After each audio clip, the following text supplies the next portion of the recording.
जदगाल जिसे नौमार या असगाली भी कहा जाता है, एक हिंद आर्याई नस्ली लिसानी गिरोह है जो जदगाली जबान बोलते हैं। ये ईरान और पाकिस्तान के बलूचिस्तान और सिंध के इलाके में आबाद हैं। माहिर लिसानियात हेनरी फील्ड नोट करते हैं कि जदगालों की इब्तिदा मगरबी हिंदुस्तान से हुई, वो बाद में कोलंज की तरफ हिजरत कर गए और अब भी सिंध और बलूचिस्तान में आबाद हैं। बहुत से मौरखीन का ख्याल है कि बलोचों की आमद से कब्ल जदगाल बलूचिस्तान के असल बाशिंदे थे। डेरा गाजी खान के अरवाल और मंजूठा कबाइल जदगाल नजाद हैं। जब अरब जदीद दौर के सिंध और बलूचिस्तान पहुंचे तो वो मकरान के साहिल पर जदगाल से मिले, जहां से असगाली का अरबी नाम तारीख में आता है। पाकिस्तान में बहुत से जाट दरअसल जदगाल नजाद हैं। 1811 ईस्वी में सल्तनत उम्मान के जंग में बहुत से बलोच और जदगाल जंगजू मारे गए। पाकिस्तान की तरफ से 1998 की मरदमशुमारी के मुताबिक तकरीबन 1 लाख जदगाल पाकिस्तान में रहते हैं। ईरान में सरदार जई नस्ली गिरोह जदगाल नजाद है जो सिंध से होने का दावा करता है। ईरान की जानिब से 2008 की मरदमशुमारी के मुताबिक बाकी जदगालों की तादाद तकरीबन 25,000 है। ईरान के तमाम जदगाल सूबा सीस्तान और बलूचिस्तान में रहते हैं।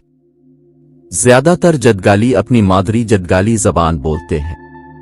ये सिंधी जबानों में से एक है और ईरान में बोली जाने वाली सिर्फ 2 मकामी हिंद आर्याई जबानों में से एक है। बहुत से माहिरीन लिसानियात का ख्याल है कि लासी लोगों की लासी जबान का ताल्लुक जदगाली से हो सकता है। जदगाली या जदगाली एक हिंद आर्याई जबान है जो जदगाल कबाइल में बोली जाती है। पाकिस्तान और ईरान का एक नस्ली लिसानी गिरोह जिसे उम्मान में भी कई लोग ये जबान बोलते हैं। ये ईरान में पाई जाने वाली सिर्फ 2 हिंद आर्याई जबानों में से एक है।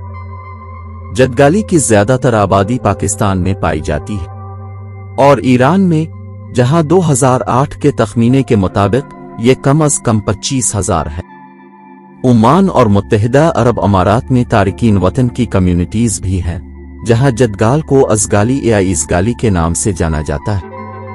ईरान में कम अज कम 2 तरह की तलफ़ुज़ में बोली जाती हैं जो मुबैयना तौर पर आसानी से काबिल फहम नहीं है। जदगाल की इस्तिलाह बलोची नजाद है, लेकिन ये आजकल खुद जदगाल इस्तेमाल करते हैं। इसके साथ साथ उनके पहले नाम नौमर भी इस्तेमाल हुए हैं, जो कि ज़बान के नामो नौम मारी और नौम मारी की का माखज़ है। एक मुअर्रिख़ के मुताबिक गालिबन ये बलोची और बराहवी ज़बान पर इब्तिदाई हिंद आर्याई असरात का जरिया रहा होगा और इसलिए ज़बान के मुताले से इलाके की लिसानी तारीख में बसीरत हासिल करने में मदद मिल सकती है। ईरान में जदगाली ज़बान सूबा सीस्तान और बलूचिस्तान के जुनूब और जुनूब मशरिक में दश्त-यारी के इलाके में बोली जाती है, खास तौर पर पिलआन, पीर सोहराब और बाहूकलात में, और तमाम हमसाया कम्युनिटीज बलोची बोलते हैं। जदगाली ज़बान के ज्यादातर बोलने वाले नस्ली तौर पर अपनी शनाख्त जदगाल के तौर पर करते हैं, जबकि एक छोटी तादाद खुद को जदगाल बलोच के तौर पर देखती है। वसी तर सियाक व सबाक में वो बलोच के तौर पर शनाख्त करते हैं और बलोची बोलने वालों की तरफ से मुकम्मल तौर पर कबूल किया जाता है, जिनके साथ वो समाजी और सकाफती तौर पर अलग नहीं होते।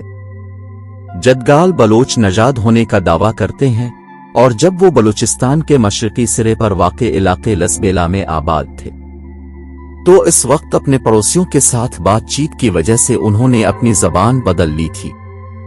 इस कहानी के मुताबिक वो सिंध के हुक्मरान से शिकस्त के बाद अपना वतन छोड़कर मगरिब की तरफ चले गए। बिलाखिर शाह अब्बास के दौर में दश्त-यारी में आबाद हुए। बलोची वसीतर इबलाग की ज़बान है। मखलूत शादियों और ख़ानदानी ताल्लुकात में एक ज़बान दूसरे ज़बान में मुंतकिल होने का इम्कान ज़्यादा होता है। ताहम जदगाली की तरफ ये रवैया मुस्बत है। फ़ारसी निस्बतन कसरत से इस्तेमाल होती है। बलोची टीवी प्रोग्रामों के अलावा कुछ लोग पाकिस्तान से सिंधी ज़बान की नशरियात भी देखते हैं। वीडियो को लाइक और शेयर करें और चैनल को सब्सक्राइब करें।